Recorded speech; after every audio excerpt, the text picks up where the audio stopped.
Hi hello வணக்கம் friends, நான் உங்கள் சோனியா. நாம் பார்த்துட்டு நம்ம சோஷியல் மீடியா யூடியூப் சேனல். இன்றைக்கி நம்ம பார்க்க போகிற ஜாப் என்னென்னா, பஞ்சாப் நேஷ்னல் பேங்க்லேருந்து ஒரு பெர்மனன்ட் கவர்மெண்ட் ஜாப்க்கான நோட்டிஃபிகேஷன் ரிலீஸ் பண்ணியிருக்காங்க. ஆஃபீஸ் அசிஸ்டண்ட் அப்படிங்கிற போஸ்டிங் தான் கொடுத்துருக்காங்க. எக்ஸாம்ஸ் கிடையாது, மெரிட் மூலமாக ரெக்ரூட் பண்ண போகிறதாகவும் சொல்லியிருக்காங்க. அப்ளை பண்ணுறதுக்கு எந்த ஒரு அப்ளிகேஷன் ஃபீஸும் கிடையாது. இந்த ஜாப்க்கு அப்ளை பண்ணுறதுக்கான லாஸ்ட் டேட் அப்படிங்கிறது ஜனவரி 24 வரைக்கும் கொடுத்துருக்காங்கங்க. இதுக்கு யாரெல்லாம் அப்ளை பண்ணலாம், எப்படி அப்ளை பண்ணலாம் அப்படிங்கிறத இந்த வீடியோவில் ஃபுல்லாக நான் உங்களுக்கு சொல்கிறேன். நீங்கள் இப்போ தான் நம்ம சேனலை ஃபஸ்ட் டைமாக பார்க்குறீங்க அப்படின்னா சப்ஸ்கிரைப் பண்ணிக்கோங்க. அப்போ தான் நாங்கள் போடுற ஜாப்ஸ் வீடியோஸ் எல்லாமே உடனுக்குடனே நீங்கள் பார்த்து அப்ளை பண்ணிக்க முடியும். மேலும் கூகுள் குரோம் ஓப்பன் செஞ்சு jobstn.in அப்படின்னு சர்ச் பண்ணுங்கள். ஃபஸ்ட்டு அஃபிஷியலாக வரக்கூடிய jobstn.in வெப்சைட்குள்ளே போனீங்கன்னா உங்கள் கல்வி தகுதிக்கு தகுந்த மாதிரியான வேலைகளை நீங்கள் அப்ளை பண்ணிக்கலாம். இதுதான் அஃபிஷியல் நோட்டிஃபிகேஷன். இதோட லிங்க்கு, அப்ளை லிங்க் எல்லாமே டிஸ்கிரிப்ஷனில் கொடுத்துருக்கேன்.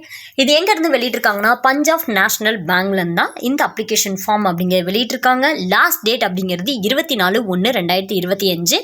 மறந்துடாதீங்க.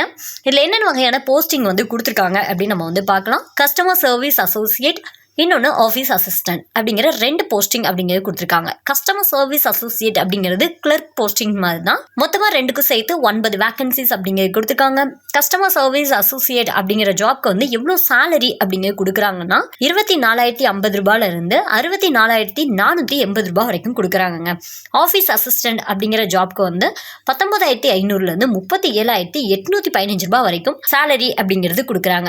இதுக்கு எலிஜிபிளுக்கு நம்ம என்ன பண்ணணும், என்ன படிச்சிருக்கணும் அப்படின்னு நம்ம பார்க்கலாம். இதில் கஸ்டமர் சர்வீஸ் அப்படிங்கிற கிளர்க் ஜாப்க்கு ஏஜ் 20லேருந்து 28க்கு உள்ளே இருக்கணும் அப்படின்னு சொல்லியிருக்காங்க. நீங்கள் இதுக்கு என்ன குவாலிஃபிகேஷன் முடிச்சிருக்கோன்னா, கிராஜுவேஷன், அதாவது பிஎஸ்சியோ இல்லை பிகாமோ இந்த மாதிரி ரிலேட்டடில் ஆர்ட்ஸ் ரிலேட்டட்லையோ ஏதோ ஒன்று கிராஜுவேஷன் அப்படிங்கிறது முடிச்சிருக்கணும் அப்படின்னு அவங்க கொடுத்துருக்காங்க. அடுத்து ஆஃபீஸ் அசிஸ்டண்ட் அப்படிங்கிற போஸ்டிங்க்கு 18 வயசுலேருந்து 24 வயசுக்குள்ளே இருக்கணும் அப்படின்னு சொல்லியிருக்காங்க. இதுக்கு நீங்கள் 12th பாஸ் பண்ணாலே போதுங்க அப்படின்னு சொல்லியிருக்காங்க. 12th பாஸ் பண்ணால் நான் இதுக்கு அப்ளை பண்ணலாமா அப்படின்னா கண்டிப்பாக அப்ளை பண்ணலாம். அதுக்கு நீங்கள் என்ன பண்ணணும் அப்படின்னா, ஸ்போர்ட்ஸ்க்கான சர்டிஃபிகேட்ஸ் அப்படிங்கிறது வச்சுருக்கணும். நேஷனல் இன்டர்நேஷ்னல் காம்படிஷனில் ஏதாவது காக்கி ரிலேட்டடில் நீங்கள் பண்ணியிருக்கீங்க அப்படின்னா அதோட சர்டிஃபிகேட்ஸ் இதில் 4 என்ன கொடுத்துருக்காங்க பார்த்தீங்களா. இந்த 4ல் ஏதாவது ஒரு சர்டிஃபிகேட்டாவது ஸ்கூல் லெவல்லையோ இல்லை காலேஜ் லெவல் ஏதாவது ஒன்றில் நீங்கள் போயிருக்கணும் அப்படின்னு அவங்க கொடுத்துருக்காங்க. அடுத்து ஏஜ் பற்றி பார்த்துடலாம். ஏஜ் ரிலாக்ஸேஷன் அப்படிங்கிறது கொடுத்துருக்காங்க. எஸ்சி எஸ்டி கேட்டகரிக்கு 5 வருஷம் ரிலாக்ஸேஷனும், ஓபிசிக்கு 3 வருஷம் ஏஜ் ரிலாக்ஸேஷன் அப்படிங்கிறது கொடுத்துருக்காங்க. செலெக்ஷன் ப்ராசஸ் அப்படிங்கிறது இன்டர்வியூ வச்சு தான் எடுக்கிறாங்க. எக்ஸாம்ஸ் கிடையாது. இன்டர்வியூ மூலமாக தான் ரெக்ரூட் பண்ண போகிறாங்க. எப்படி நம்மளோட அந்த மெரிட் மார்க் வச்சு நான் ஃபஸ்ட்டு சொன்ன மாதிரி, சரிங்களா.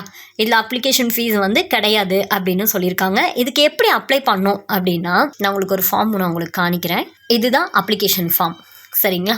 இந்த அப்ளிகேஷன் ஃபார்மில் ஃபஸ்ட்டு பாஸ்போர்ட் சைஸ் ஃபோட்டோ நீங்கள் இது பண்ணிக்கோங்க. நீங்கள் என்ன போஸ்டிங்க்கு நீங்கள் எலிஜிபிள் பண்ணணும் அப்படின்னு நினைக்கிறீங்களோ அந்த போஸ்ட்டோட நேம் இது பண்ணிக்கோங்க. உங்களோட நேமு, உங்களோட அட்ரஸ்ஸு, நீங்கள் என்ன கேட்டகரி, டேட் ஆஃப் பர்த், உங்களோட age, contact number, mobile number, email ID, gender, nationality, birth place, religions, marital status எல்லாமே இதில் என்ன பண்ணுறீங்க எல்லாமே இது பண்ணிக்கோங்க. ஃபாதர் நேமு, பர்மனண்ட் அட்ரஸ்ஸு, என்ன ஏதுன்னு உங்களை பற்றின ஃபுல் டீட்டெயில்ஸ், அதாவது நீங்கள் எவ்வளோ மார்க்ஸ் நீங்கள் எடுத்திருக்கீங்க, என்ன முடிச்சிருக்கீங்க, அதோடது எல்லாமே இதுதான் ஃபார்மு. இந்த ஃபார்ம் நீங்கள் ஃபில் பண்ணிவிட்டு என்ன பண்ணணும் அப்படின்னா, இதில் உங்களுக்கு ஒரு ஐடி நான் கொடுத்துருக்கேன் பாருங்கள். இதில் இருக்கக்கூடிய அட்ரஸ் இருக்குது பார்த்தீங்கன்னா, த சீஃப் மேனேஜர் அப்படின்னு போட்டு ஒரு அட்ரஸ் இருக்குல்ல, இந்த அட்ரஸ்க்கு தான் நீங்கள் கொரியர் பண்ணி வைக்கணும் அப்படின்னு சொல்லியிருக்காங்க. இது ஆஃப்லைனில் அப்ளை பண்ணக்கூடியதான். அதுவும் டேட் என்ன கொடுத்துருக்காங்கன்னா, 24/1/2025க்குள்ளே நீங்கள் அவங்களுக்கு போய் சேர்ற மாதிரி நீங்கள் கொடுக்கணும் அப்படின்னு சொல்லியிருக்காங்க. இதில் உங்களோட ஃப்ரெண்ட்ஸ் அண்ட் ஃபேமிலியில் நிறைய பேர் இருப்பாங்க, வேலை இன்னும் இல்லை அப்படின்னு. அப்போ அவங்களுக்கெல்லாம் நீங்கள் சென்ட் பண்ணுங்கள். அதுவும் இல்லாமல் வேக்கன்சி கம்மியாக தானே இருக்குது, வெறும் 9 வேக்கன்சி. இதுக்கெல்லாம் நான் எதுக்கு போய் அப்ளை பண்ணோம் அப்படின்னு சொல்லி கண்டிப்பாக நம்ம நினைப்போம். 9 வேக்கன்சி தான் இருக்குது அப்படின்னா உங்களை மாதிரி எல்லாருமே நினைப்பாங்க. நினச்சிட்டு விட்டுட்டு போகிறவங்க நிறைய பேர் இருக்காங்க. வேக்கன்சி கம்மியாக இருக்கக்கூடிய இடத்துல தான் ஈஸியாக நம்ம மூவ் பண்ணி உள்ளே நம்ம போக முடியும்.